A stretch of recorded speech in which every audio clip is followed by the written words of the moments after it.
पौष मास का हर दिन हमारे जीवन में उजाले का संदेश लेकर आता है। यह अंधकार को मिटाकर हमें सत्य का मार्ग दिखाता है।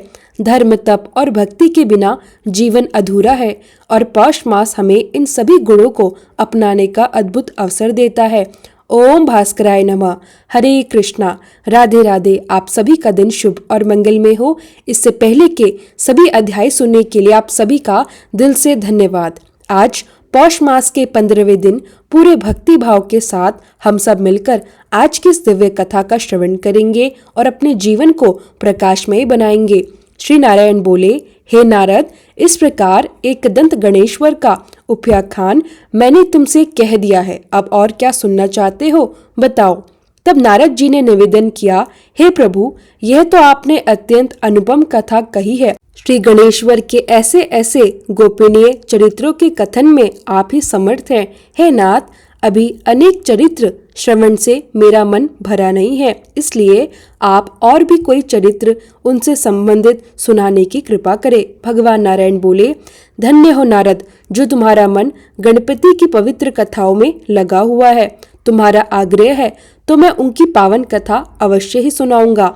देवऋषि नारद ने प्रसन्न होकर कहा, हे प्रभु, कृपया करें और हमें गणेश जी का एक अन्य उपाख्यान सुनाइए।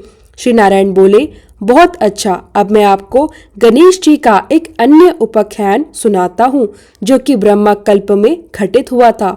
एक बार गणेश्वर श्री गंगा जी के पावन तट पर तपस्या कर रहे थे।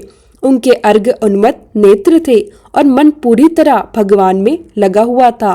वे सदैव उन्हीं के चरण कमलों का ध्यान किया करते थे।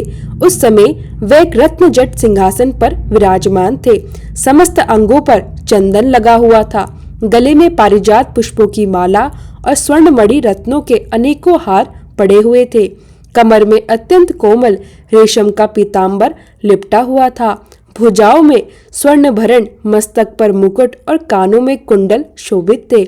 उनका मुखमंडल करोड़ों सूर्य की आभा को भी लज्जा कर दमक रहा था। उनकी सुंदर सूंड और विद्युत समान श्वेत दंत भी अद्भुत शोभा बिखेर रहे थे। इस प्रकार अद्भुत और दिव्य सौंदर्य में अवतरित गणेश जी कुछ योग झपकी लेते और कुछ जागते हुए अत्यंत शोभायमान लग रहे थे। इसी अवसर पर धर्मात्मा की नव यौवना कन्या तुलसी देवी श्री हरि का स्मरण करती हुई विभिन्न तीर्थों में भ्रमण करने निकली। वह विभिन्न स्थानों से होकर उसी गंगा तट पर पहुंची जहां पार्वती नंदन एकदंत भगवान श्री कृष्ण के चरणों में ध्यान लगाए बैठे थे।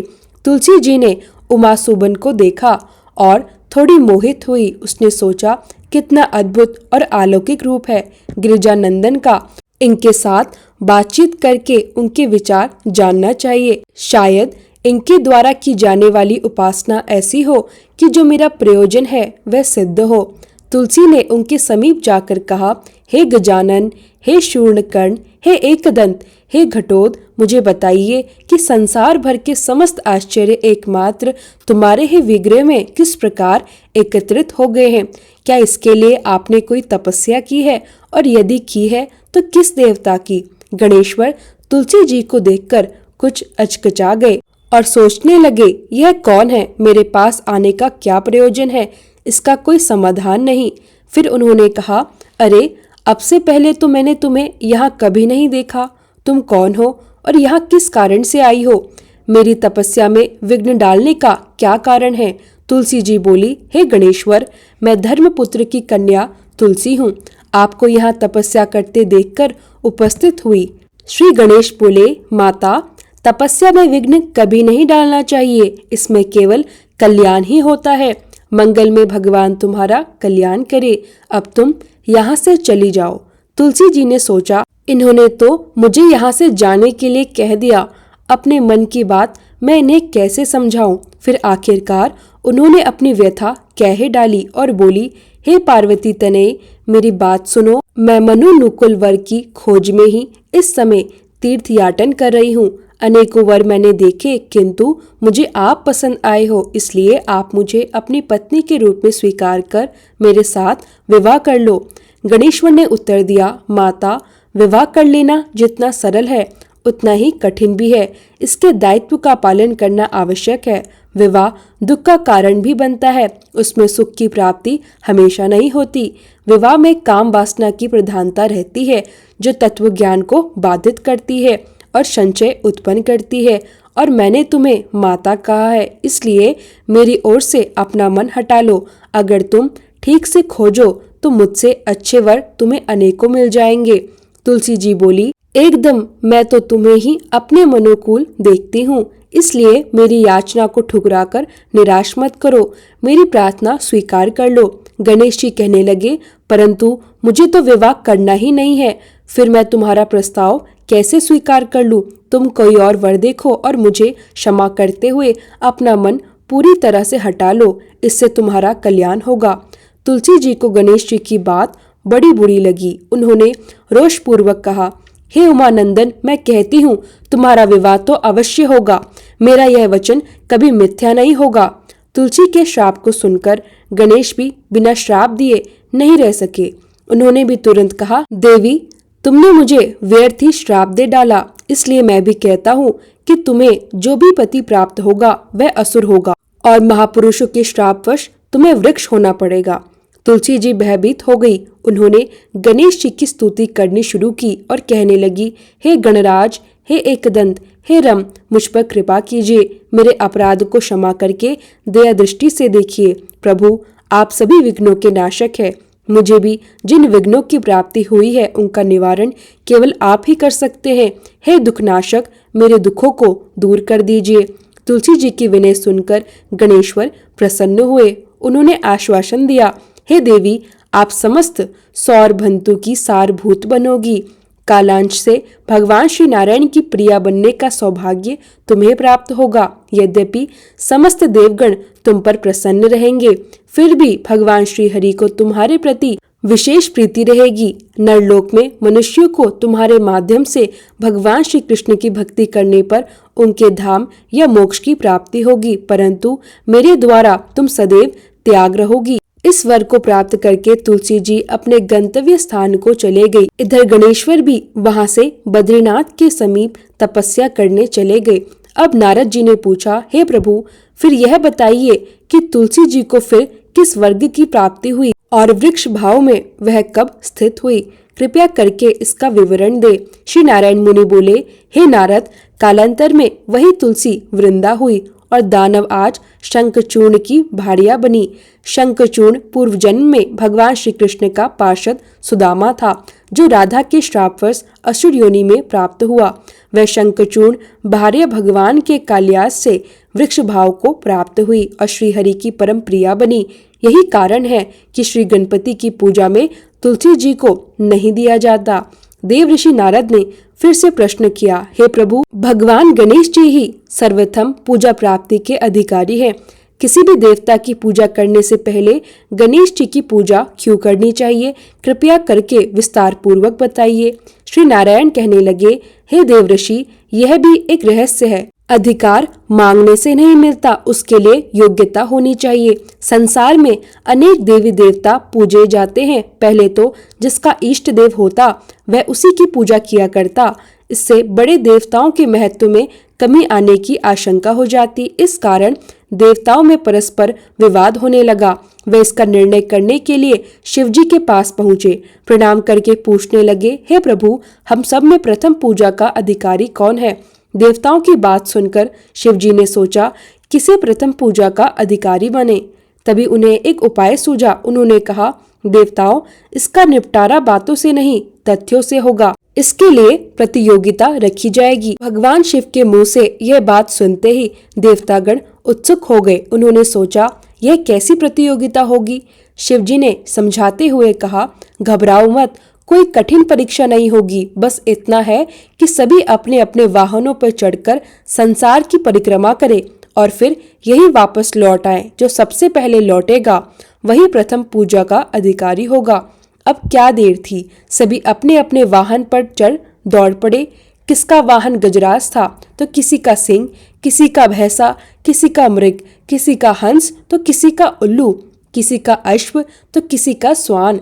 वाहनों की विविधता देखकर हर कोई आश्चर्यचकित हुआ। कार्तिकेय जी भी अपने वाहन मोर पर बैठकर चल पड़े। सबसे अलग था वाहन गणेश जी का मूषक, जिसे चूहा कहते हैं। ऐसे वाहन के बल पर प्रतियोगिता में भाग लेना तो हाथ से पाद होगा। गणेश जी ने सोचा, छोड़ो, प्रतियोगिता में भाग लेने से बेहतर है कि हम यहीं बैठकर तमाशा देखें। गणेश जी ने बैठकर विचार किया। अंत में उन्हें एक उपाय सूझा। शिव जी तो स्वयं जगत के आत्मा है, यह संसार उन्हीं का प्रतिबिंब है, तो क्यों ना इन्हीं की परिक्रमा कर ली जाए। इन्हीं की परिक्रमा करने से ही संसार की परिक्रमा भी पूरी हो जाएगी। उन्होंने अपने मूषक पर चढ़कर केवल शिवजी की परिक्रमा कर ली। शिवजी ने देखा और कहा, तुमने परिक्रमा पूरी कर ली है। गणेश जी ने उत्तर दिया, जी कर ली है। फिर शिवजी सोचने लगे, इसे तो मैंने यहाँ घूमते हुए देखा, पर ऐसा कैसे हुआ कि देवताओं की परिक्रमा पूरी हो गई और यह केवल यहीं बैठा रहा। जब अन्य देवता परिक्रमा करके लौटने लगे तो उन्होंने गणेश जी को बैठा देखा और आश्चर्यचकित हो गए। गणेश जी ने मुस्कुराते हुए कहा, सभी जगत तो शिव जी में विद्यमान है, उनकी परिक्रमा करने से ही संसार की परिक्रमा भी पूरी हो गई। श्री नारायण कहते हैं, नारद, इस प्रकार गणेश जी ने अपने बुद्धि के बल पर ही विजय प्राप्त कर ली। उनका कहना सत्य था, इसलिए कोई विरोध करता भी तो कैसे। बस उसी दिन से गणेश जी की प्रथम पूजा होने लगी। आज की कथा में यही कारण है कि गणेश जी को सर्वप्रथम पूजा का अधिकार प्राप्त हुआ। उनका सम्मान इसलिए सर्वोच्च है क्योंकि उन्होंने बुद्धि और विवेक से कार्य संपन्न किया। श्री नारायण कहते हैं, हे नारद, देवताओं में कभी कभी असहमति हो जाती है, किंतु बुद्धिमान और चतुर गणेश जी ने अपने विवेक से सभी को आश्चर्यचकित कर दिया। यही कारण है कि पूजा की परंपरा में सबसे पहले गणेश जी की पूजा होती है। गणेश जी की इस विजय और योग्यता को देखकर देवता अत्यंत प्रसन्न हुए। उन्होंने सभी उपस्थित देवताओं से कहा, देखो, इसे ही प्रथम पूजा का अधिकारी माना जाए। यह न केवल बुद्धिमान है बल्कि सभी जगत की परिक्रमा को भी सरलता से पूरा कर चुके हैं। इस प्रकार हर वर्ष हर शुभ कार्य की शुरुआत में सबसे पहले गणेश जी की पूजा की जाती है। यह परंपरा आज भी सभी में प्रचलित है। श्री नारायण कहते हैं, हे नारद, यही कारण है कि गणेश जी की पूजा के बिना किसी भी कार्य की सफलता अधूरी मानी जाती है। उनका आशीर्वाद विघ्नों को नष्ट करता है और कार्यों में सफलता प्रदान करता है। अब नारद जी ने फिर प्रश्न किया, हे प्रभु, क्या इस कथा से हमें यही शिक्षा मिलती है कि कैसे बुद्धि, विवेक और भक्ति से जीवन में सफलता मिलती है? श्री नारायण मुस्कुराए और बोले, हे नारद, इस कथा से हमें यही सीखने को मिलता है कि केवल शक्ति या जन्म या वाहन से सफलता नहीं मिलती। बुद्धि, विवेक और ईश्वर भक्ति से ही कार्य पूर्ण होते हैं। यही कारण है कि गणेश जी का सम्मान सभी कार्यों में सर्वप्रथम किया जाता है। नारद जी ने फिर ध्यान से सुना और कहने लगे, हे प्रभु, इस दिव्य कथा से मैं समझ गया कि क्यों गणेश जी की पूजा प्रथम की जाती है, इसका महत्व कितना बड़ा है और उनके चरणों में श्रद्धा रखना क्यों आवश्यक है। श्री नारायण ने उन्हें आश्वस्त किया, हे नारद, यदि कोई भी कार्य बिना गणेश जी की पूजा के किया जाए तो उसमें बाधाएं अवश्य आती हैं, इसलिए हर शुभ कार्य की शुरुआत उनके नाम से ही करनी चाहिए। इस प्रकार नारद जी ने गणेश जी की पावन और बुद्धिमान कथाओं का श्रवण किया। उनकी भक्ति और ज्ञान से नारद का हृदय और भी अधिक आलोकित हो गया। नारद जी ने प्रसन्नता से कहा, हे प्रभु, इस कथा के माध्यम से हमें न केवल गणेश जी की महिमा का ज्ञान हुआ बल्कि यह भी स्पष्ट हुआ कि कैसे भक्ति, बुद्धि और विवेक का मेल जीवन को सफल और मंगलमय बनाता है। श्री नारायण बोले, हे नारद, याद रखो, संसार में सभी कार्य तभी सफल होते हैं जब उन्हें उचित श्रद्धा, विवेक और ईश्वर की भक्ति के साथ किया जाए। यही कारण है कि हर शुभ कार्य की शुरुआत गणेश जी की पूजा से होती है। इस प्रकार नारद जी ने गणेश जी की पावन कथाओं का श्रवण करके अपने हृदय को शुद्ध और आलोकित कर लिया। उनकी भक्ति और श्रद्धा से नारद का मन पूर्णतः मंगलमय हो गया। श्री नारायण कहते हैं, हे नारद, इस कथा से यह भी स्पष्ट होता है कि केवल बुद्धि और योग्यता से ही कार्य सफल नहीं होते, भक्ति और ईश्वर की उपासना आवश्यक है।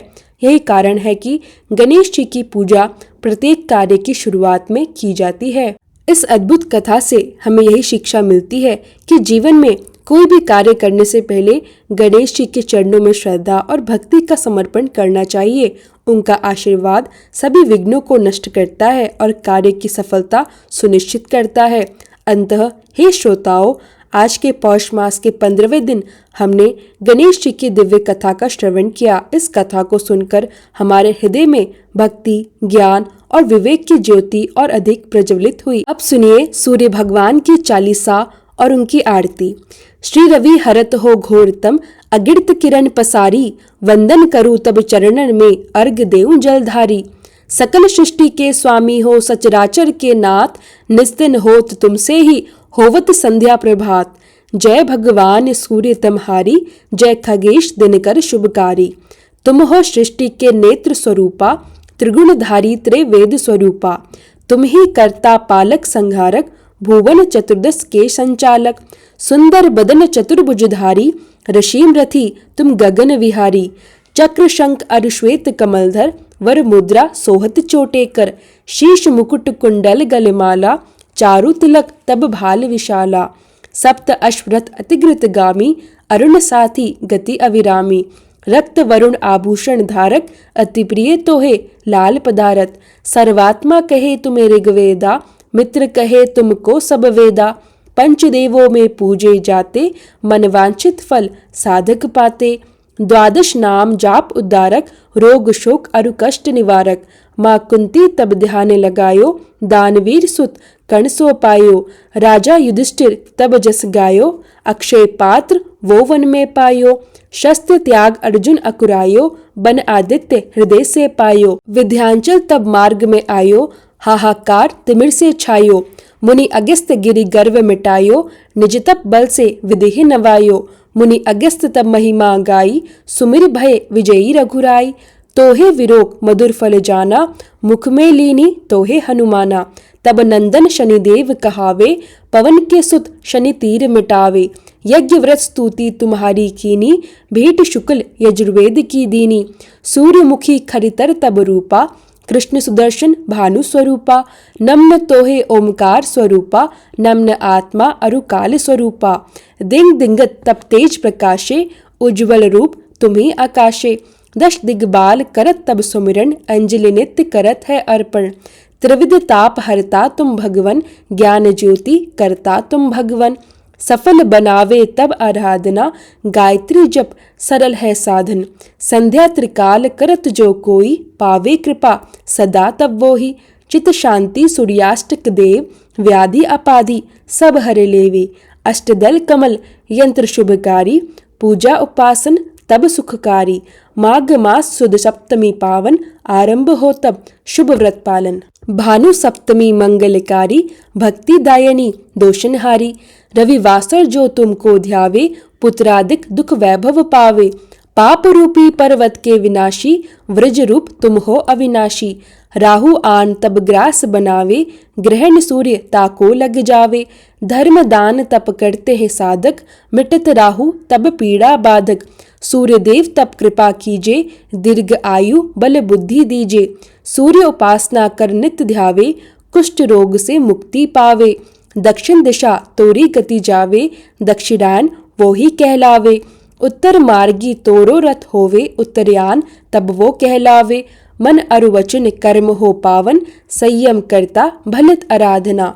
भरत दास चिंतन करत, घर दिनकर तब ध्यान। रखियो कृपा इस भक्त पे, तुम्हारी सूर्य भगवान। आरती। ओम जय सूर्य भगवान, जय हो दिनकर भगवान। जगत के नेत्र स्वरूपा, तुम हो त्रिगुण स्वरूपा। धरत सब ही तव ध्यान। ओम जय सूर्य भगवान, सारथी अरुण है प्रभु। तुम श्वेत कमल धारी, तुम चार भुजाधारी। अश्व है सात तुम्हारे, कोटि किरण पसारे। तुम हो देव महान। ओम जय सूर्य भगवान। उषा काल में जब तुम उद्यान चले आते, सब तब दर्शन पाते। फैलाते उजियारा, जागता तब जग सारा। करे सब तब गुणगान। ओम जय सूर्य भगवान। संध्या में भुवनेश्वर अस्तांचल जाते, गोधन तब घर आते। गोधूलि बेला में हर घर हर आंगन में हो तब महिमा गान। ओम जय सूर्य भगवान। देव दनुज नर नारी ऋषि मुनिवर भजते, आदित्य हृदय जपते। स्तोत्रिय मंगलकारी इसकी है रचना न्यारी, देव नव जीवन दान। ओम जय सूर्य भगवान।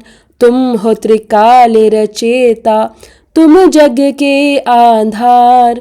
महिमा तब अपरंपार, प्राणों का सींचन करके भक्तों को अपने देते, बल बुद्धि और ज्ञान। ओम जय सूर्य भगवान। भूचर जलचर खेचर सबके हो प्राण तुम्ही, सब जीवों के प्राण तुम्ही। वेद पुराण बखाने, धर्म सभी तुम्हें माने, तुम ही सर्वशक्तिमान। ओम जय सूर्य भगवान। पूजन करती दिशाएं, पूजे दश दिक्पाल। तुम भुवनों के प्रतिपाल, ऋतुएं तुम्हारी दासी। तुम शाश्वत अविनाशी, शुभकारी अंशुमान। ओम जय सूर्य भगवान। ओम जय सूर्य भगवान। जय हो दिनकर भगवान। जगत के नेत्र स्वरूपा, तुम हो त्रिगुण स्वरूपा। धरत सब ही तव ध्यान। ओम जय सूर्य भगवान। प्रेम से बोलिए भक्तों, सूर्य देवता की जय हो।